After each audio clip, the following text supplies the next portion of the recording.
special person as a chief guest of this event, who is young and energetic, having strong determination to work for the welfare of the society. He admires the cultural heritage and respects the sovereignty of this country. It is my humble privilege to welcome our Honorable Chief Guest, Mr. Jamyang Sering Namgyal, Honorable Member of Parliament, Ladakh, for the keynote address. Please welcome Honorable Member of Parliament, Mr. Jamyang Sering Namgyal.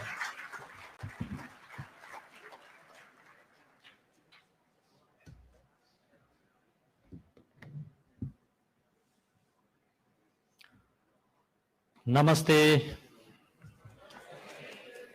કેમ છો? મજેમાં છો? बहुत बहुत धन्यवाद मंच पे विराजमान honourable mayor साहब, honourable vice chancellor of Gujarat university, honourable vice chancellor of university of Ladakh, honourable pro vice chancellor साहब और इस सभागार में उपस्थित सभी महानुभावों, विद्यार्थियों, मैं सबसे पहले पूरे लद्दाख वासियों की ओर से आप सबको एक बार फिर से झूले के साथ अभिनंदन करना चाहूंगा और आप लोगों के ओर से भी झूले का ही रिप्लाई सुनना चाहूंगा एक ऊंची आवाज में, झूले कभी ना भूले। इससे क्या होता है, सबके माइंड में बैठ जाता है, नहीं तो भूल जाता है। मैं धन्यवाद इस बात को भी देता हूं, गुजरात यूनिवर्सिटी और लद्दाख यूनिवर्सिटी दोनों मिलके एक कोलैबोरेशन, एक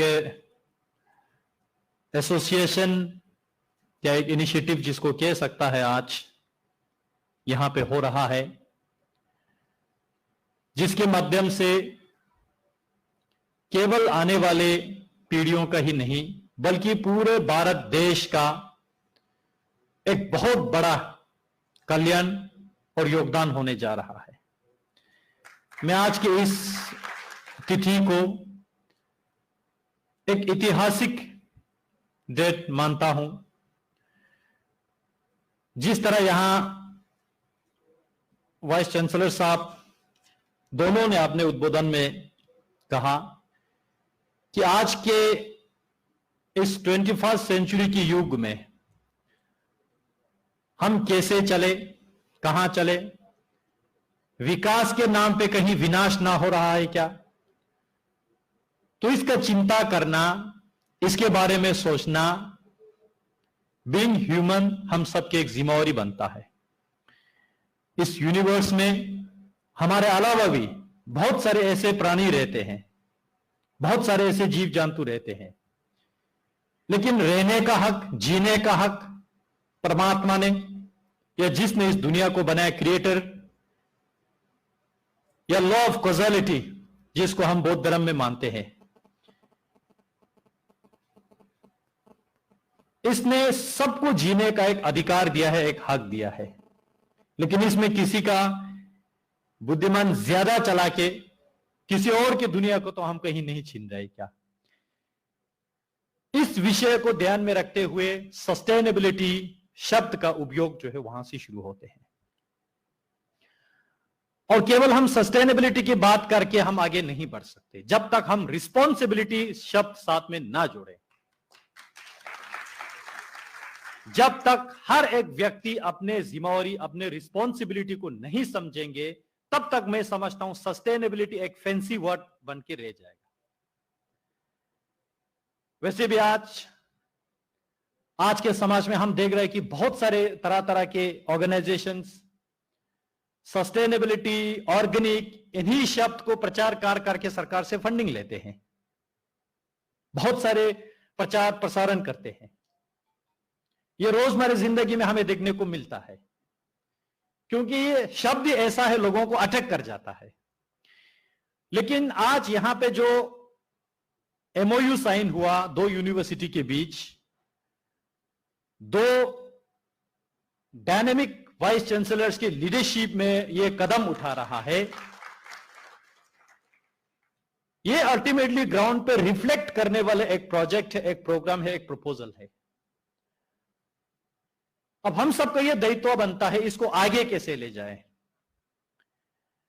और यह पूरे भारतवर्ष में से गुजरात में हो रहा है। इसका अपने आप में एक महत्व है।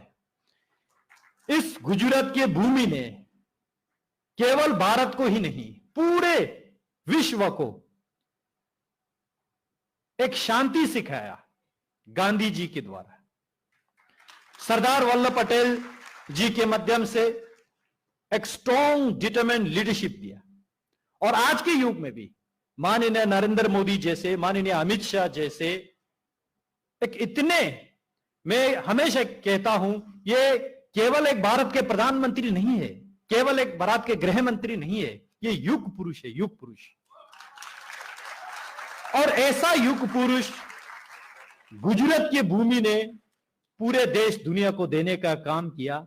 और इससे बड़ा पवित्र जगह हमारे लिए क्या हो सकता है कि ऐसे एक एमओयू यहां पे साइन हो रहा है। साथियों में हिमालय क्षेत्र से आते हैं।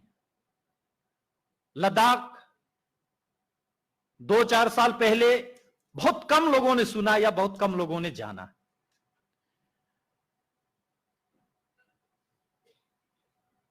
हम जब पढ़ने के लिए कोई जम्मू जाते हैं, दिल्ली जाते हैं, भारत के अलग अलग शहरों में जाते हैं, तो हमारे इस छोटे नाक छोटे आंख को देख के लोग पूछते थे आप कहां से हो।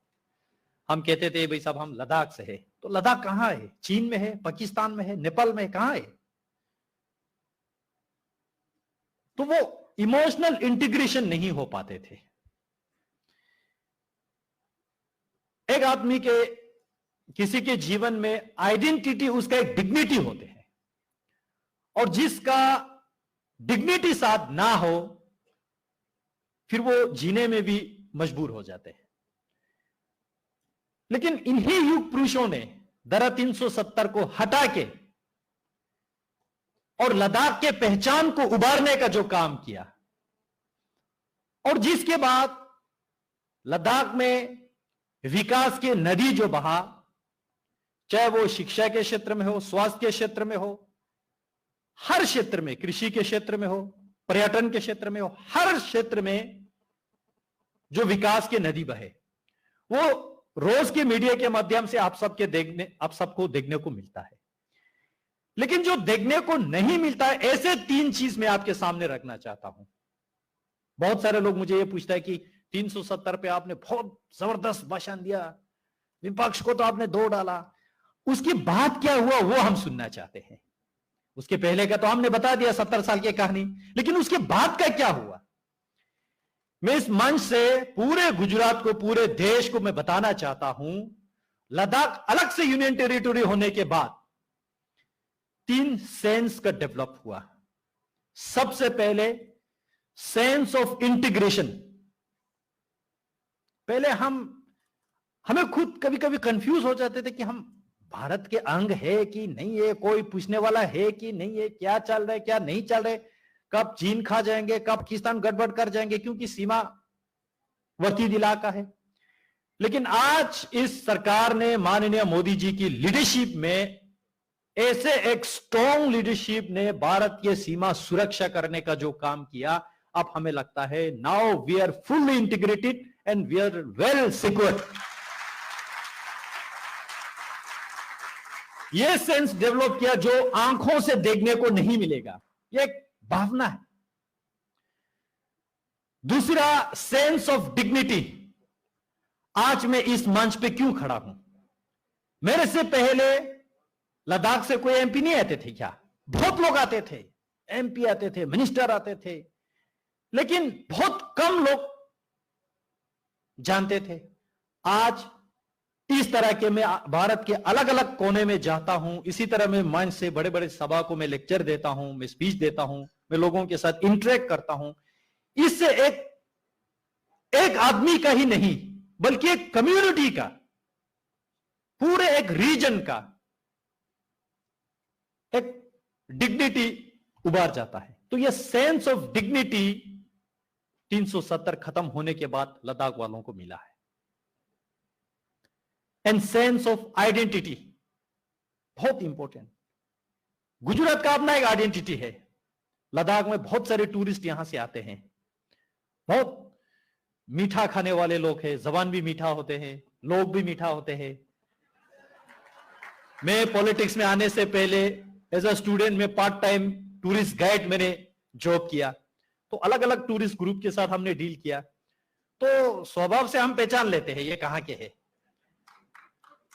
क्योंकि मान लो गाड़ी में किसी ने मिठाई का डिब्बा रखा हो, हाँ गुजराती ग्रुप है, सबसे पहले केम छो बोलो, चल पड़ो।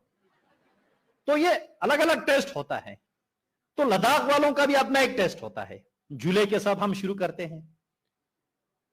तो आज पूरे भारतवर्ष में जहां से भी आपको छोटा आंख छोटा नाक वाले मिले, आप झूले बोलना, झूले का अगर रिस्पॉन्स दिया, अब समझ लो ये लद्दाख वाले। तो ये आइडेंटिटी उभारने का काम जो है, ये 3 सेंस डेवलप हुआ है जो कि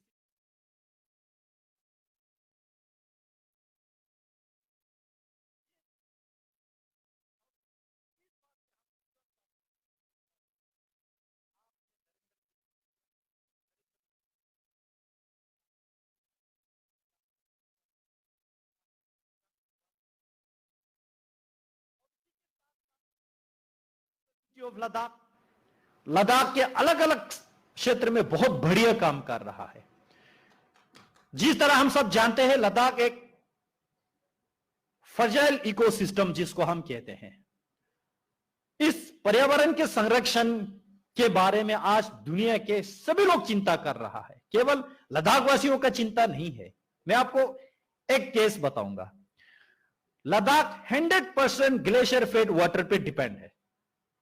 आपके यहां बरसात से खेती होते हैं, बारिश से होते हैं, या ग्राउंड वाटर से होते हैं, वहां ऐसा नहीं होते। वहां ग्लेशियर वाटर मेल्ट होते आते हैं, उसी से खेती जिंदगी उसी से चलते हैं। अब हमारे सामने सवाल यह खड़ा होता है, जब ये ग्लेशियर ही नहीं बचेगा, ग्लोबल वार्मिंग के कारण से, क्लाइमेट चेंज के कारण से ग्लेशियर इतने स्पीड में खत्म हो रहा है, पता नहीं ये ग्लेशियर कितने साल अभी जिंदा रहेगा। जब ग्लेशियर ही नहीं बचेगा तो लद्दाख कहां बचेगा।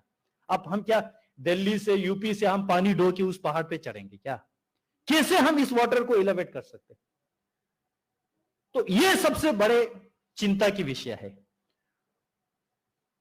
अब यहां पे सस्टेनेबिलिटी शब्द का उपयोग आता है। अब उसमें इस ग्लेशियर को खत्म करने में लद्दाख वालों का बहुत कम कंट्रीब्यूशन है, लेकिन जो एक्सटर्नल फोर्सेस है, एक्सटर्नल फैक्टर्स है, इंडस्ट्रियलाइजेशन के कारण से, ग्लोबल वार्मिंग, केवल हम एक बिंदु पे उंगली नहीं रख सकते कि इसकी वजह से ग्लोबल वार्मिंग हो रहा है, क्लाइमेट चेंज केवल इसकी वजह से हो रहा है। तो ये there are so many factors, millions and billions of factors, जिसके कारण से सबसे फर्स्ट फ्रंट पे हम बैठे हैं, जो हम पानी खत्म होते देख रहा है, और इसका उपाय क्या हो सकता है। तो इन चीजों को स्टडी करना, इन चीजों के बारे में हम कैसे इस ग्लेशियर को बचा सकते हैं, मैं बताना चाहता हूं वीसी साहब, आपके परमिशन से। मैं एमपी होने से पहले, जिस तरह हमारे यहां मेयर साहब बैठे हैं, वहां हमारा लद्दाख में 2 डिस्ट्रिक्ट है एडमिनिस्ट्रेटिव, दोनों डिस्ट्रिक्ट में ऑटोनोमस डिस्ट्रिक्ट काउंसिल है, जिस तरह नॉर्थ ईस्ट में है लद्दाख ऑटोनोमस हिल डेवलपमेंट काउंसिल।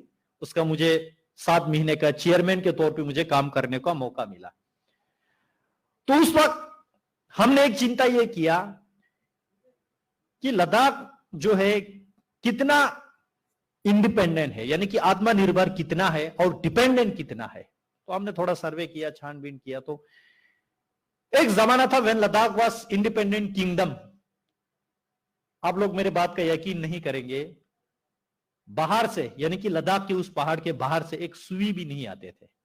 सुई भी हम खुद बना लेते थे, धागे भी हम खुद बनाते थे, खाने पीने से लेके कपड़ा बुनना, ये सारा लद्दाख जो है एक सेल्फ डिपेंडेंट, जिसको हम आज आत्मनिर्भर भारत के नारे जो कहते हैं, वो कंप्लीटली आत्मनिर्भर थे, क्योंकि पूरा ग्लेशियर से ऐसे सराउंडेड थे, बाहर आने जाने के रास्ता भी नहीं थे, तो जीना भी है, तो वहीं से इनोवेट करके सारा। लेकिन जब से 1948 में पाकिस्तान के ट्राइबल हमला जो शुरू हुआ, तो भारत ने वहां पे तुरंत एयरपोर्ट बनाना शुरू किया। इंटरेस्टिंगली लद्दाख में गाड़ी से पहले जहाज आया। हम लद्दाख वाले वो खुश नसीब वाले हैं, हमने व्हीकल से पहले एरोप्लेन देखा। जब एरोप्लेन आया तो धीरे धीरे बॉर्डर सिक्योरिटी के नाम से मनाली से रोड बना, श्रीनगर से सड़क बना, तो बाहर से सप्लाई भी आना शुरू हुआ। तो हमारे लोगों ने वो इजी वे ढूंढते हुए, किसी ने खेती छोड़ दिया है, किसी ने बुनाई छोड़ दिया है, किसी ने सिलाई छोड़ दिया, तो धीरे धीरे धीरे डिपेंडेंसी होते गया। 2021 पहुंचते पहुंचते हम ओवर डिपेंडेंसी हो गए। 2018 में हमने एक स्टडी किया, उसका जो रिव्यू मैंने फिर लिया। आज के डेट में खाने के सामान जो है 70% जो है बाहर से आते लद्दाख में, या दिल्ली से, श्रीनगर से, मनाली से 70%। तो ये एक हमें रीथिंक की बात आते हैं। जब when Ladakh was self dependent, वो completely independent, without any help of science and technology. And today आज हमारे पास मेहनत के साथ साथ साइंस एंड टेक्नोलॉजी की भी सपोर्ट है, लेकिन फिर भी हम नहीं कर पा रहे। वजह क्या है इसका? आज हमारे पास ये बेरन माउंटेन को इरिगेट करने के लिए ड्रिप इरिगेशन है, पहले नहीं था। स्प्रिंकल इरिगेशन का सिस्टम है, पहले नहीं था। तो ये सारा करने की जरूरत है। तो ये सारा स्टडी जो है लद्दाख यूनिवर्सिटी कर रहा है, बहुत बढ़िया स्टडी हो रहा है। तो आज यूनियन टेरिटरी लद्दाख अलग से बनने के बाद हमें इसी चीज की आवश्यकता था कि सस्टेनेबिलिटी हम कैसे करेंगे। क्योंकि जब भी मैं कहता हूं हम कहीं विकास कर रहे हैं, विकास for whom, at what cost?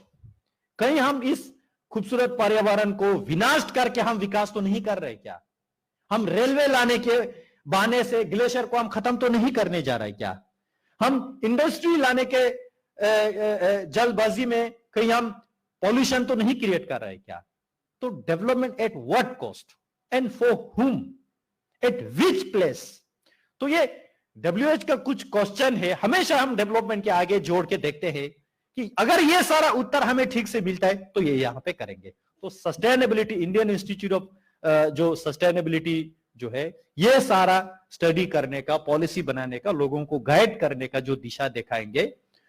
और इसके लिए मैं गुजरात यूनिवर्सिटी को बहुत बहुत आभार व्यक्त करना चाहता हूं। वैसे भी गुजरात यूनिवर्सिटी का एक इतिहास है, बहुत लंबे पुराने एक इतिहास है। सरदार वल्लभ भाई पटेल जी ने जिस तरह स्थापना किया, और आज मुझे ये जान के बहुत गर्व महसूस हुआ, इस यूनिवर्सिटी में लगभग 4 लाख से ज्यादा स्टूडेंट्स यहां से शिक्षा लेते हैं। 350 से ज्यादा कॉलेजेस जो इसके साथ एफिलिएटेड थे। जिस तरह अभी लद्दाख यूनिवर्सिटी के साथ MOU साइन हुआ, इसी तरह दुनिया के बहुत बड़े बड़े यूनिवर्सिटीज के साथ आपका एसोसिएशन चल रहा है। तो हमारे लिए इससे ज्यादा एक गाइडिंग इंस्टीट्यूट नहीं हो सकता है, मैं आपको बता देता हूं। और मैं ये भी कहना चाहता हूं, लद्दाख में अलग अलग फील्ड में हम काम कर सकते हैं। टूरिज्म तो है, ये पूरे दुनिया में मशहूर है। एक सस्टेनेबल टूरिज्म हम कैसे ग्रो करें, एक रिस्पॉन्सिबल टूरिज्म हम कैसे ग्रो करें। मैं स्पोर्ट की अगर आपको जिक्र करूं, आज हमारे देश खेलो इंडिया के जब से मूवमेंट शुरू किया, स्पोर्ट्स में हमारे देश बहुत आगे बढ़ रहा है। माननीय प्रधानमंत्री जी के लीडरशिप में अब कुछ चीजें हमें करने की जो आवश्यकता है, हमें high altitude sports training centre develop करने के लिए लद्दाख से अच्छा बेहतर जगह नहीं हो सकता है, मैं आपको बता सकता हूं। विंटर स्पोर्ट्स के लिए हमारे देश में विंटर स्पोर्ट्स की जगह कहां है? हम विदेश ही दौड़ते हैं, हमेशा विदेश ही दौड़ते हैं। लद्दाख अपने पास एक स्वर्ग जैसे जगह है, एक अनुकूल जगह है इस विंटर स्पोर्ट को डेवलप करने के लिए। वहां स्नो रिलेटेड स्पोर्ट हो, आइस रिलेटेड स्पोर्ट्स हो, उससे बड़ा जगह अच्छा नहीं हो सकता। और यह केवल लद्दाख के विकास ही नहीं, पूरे देश के लिए एक एसेट्स बन जाएगा। जिस तरह हमें हमारे जो मिलिट्री ट्रेनिंग इंस्टीट्यूट देहरादून में है, वो देश का एक एसेट है, उसी तरह विंटर स्पोर्ट का हब लद्दाख में हो सकता है। ये जो है इंडियन इंस्टीट्यूट ऑफ सस्टेनेबिलिटी इसका इनिशिएट ले सकता है, इसका लीड ले सकता है। उसी तरह बहुत सारे चीज प्रकृति ने हमें बहुत कुछ दिया, खासकर लद्दाख में। ग्लेशियर का तो मैंने पहले जिक्र किया। मेडिसिनल प्लांट, आज चाइना कितने व्यापक रूप से काम कर रहा है, और लद्दाख एक मेडिसिनल प्लांट का हब हो सकता है, ट्रेजर हो सकता है। स्पिरिचुअलिटी, दुनिया के लोग दौड़ के आते हैं, करोड़ों खर्चा करके वहां शांति ढूंढने के लिए आते हैं, और यह शांति जो है हम ब्रांडिंग करके मार्केट से नहीं खरीदा जा सकता है। और उसके लिए एक राइट प्लेस होगा एक सेल्फ हीलिंग के लिए। इस भागदौड़ी जिंदगी में, इस इंडस्ट्रियलाइजेशन में, और इससे ज्यादा इससे ज्यादा एक बढ़िया फील्ड कहां हो सकता है। इंडियन इंस्टीट्यूट ऑफ सस्टेनेबिलिटी इसमें भी लीड ले सकता है, क्योंकि लीड इसलिए ले सकता है, फॉर्चुनेटली और अनफॉर्चुनेटली अनएक्सप्लोर है, और इसका हमें बेनिफिट लेना चाहिए। और मैं हमेशा कहता हूं, हमने इन चीजों का एक्सप्लोर करना है, एक्सप्लॉइट नहीं करना है। कहीं एक्सप्लोर और एक्सप्लॉइट के शब्द में कोई कंफ्यूज ना हो जाए। पैसा कमाने के जल्दबाजी में बहुत लोग कंफ्यूज हो जाते हैं, इसलिए हमने इसको एक्सप्लोर करना है, एक्सप्लॉइट नहीं करना है। और केवल लद्दाख की आइडेंटिटी, पहचान, ट्राइबल कल्चर को ही नहीं, इस प्राकृतिक सौंदर्य को, इस देश की खूबसूरती को हमने बचाना है। इसीलिए हम हमेशा कहते हैं, we want to be integrated, we don't want to be assimilate. हम किसी के साथ खत्म नहीं होना चाहते हैं। अपने पहचान को, इस प्राकृतिक सौंदर्य को बचा के हम देश के साथ, देश का एक अटूट अंग बन के हम आगे उभरना चाहते हैं। और यह मौका आज गुजरात यूनिवर्सिटी से, यहां से इंडियन इंस्टीट्यूट ऑफ सस्टेनेबिलिटी के साथ Indian institute of sustainability Ladakh शुरू करके, और साथ ही साथ मैं धन्यवाद इस बात की भी देना चाहता हूं, यहां पे एक लद्दाख हाउस खोलने का जो निर्णय लिया, जिससे हमें पूरा उम्मीद है केवल लद्दाख के इस छोटे आंख छोटे नाक वालों के कल्चर और पहचान ही नहीं, बल्कि लद्दाख के एक प्राकृतिक सौंदर्य है, इसके बारे में भी जानने के, रिसर्च करने के बहुत सारे जो अनएक्सप्लोर्ड चीजें हैं, जियोलॉजी को लेके, ज्योग्राफी को लेके, वाइल्ड लाइफ को लेके, बॉर्डर सिक्योरिटी को लेके, टूरिज्म को लेके, स्पेस को लेके, स्पिरिचुअलिटी को लेके, इतने सारे जो रिसर्च के सब्जेक्ट मैं आपके सामने ऐसे धड़ाधड़ गिन रहा हूं, और भी अनगिनत चीजें हैं। इन सबको एक